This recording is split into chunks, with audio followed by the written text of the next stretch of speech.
Hey, this is Narnia. Narnia just got here about an hour or so ago. She was an owner give up to a public shelter who gave her up just with the reason they didn't have time for her anymore. She does come with all of her records. They at least brought her records pretty much from kittenhood with them. So we do have good history on her. She's been healthy.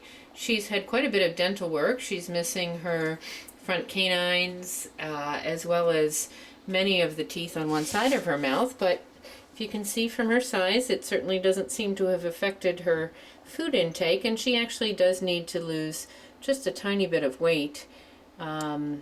So once we get her back on her feet, so to speak, these cats are usually a little bit overwhelmed day one here, and she's had a bath and she's had a brushing, and her fur was a little bit dry, but otherwise, like I said, she's in very good shape.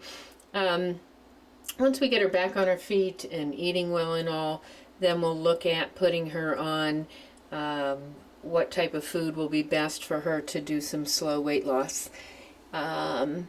But I think if I remember correctly, she's just over 11 pounds, and she should probably be a little closer to 9 pounds. She's got a beautiful wedgie, or more of a classic, I guess, face. Gorgeous, gorgeous, very deep blue eyes.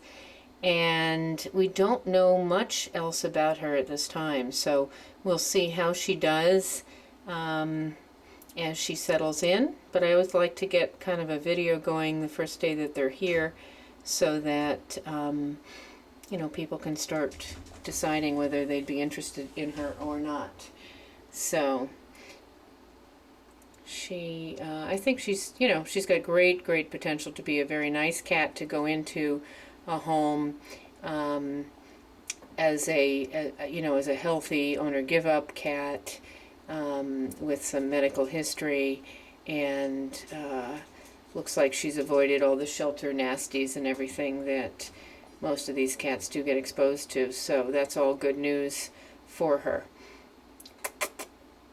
And her name, she has seems to have had that name for some time, so we'll stick with it, although probably try to find a nickname of some sort that maybe is easier to roll off the tongue.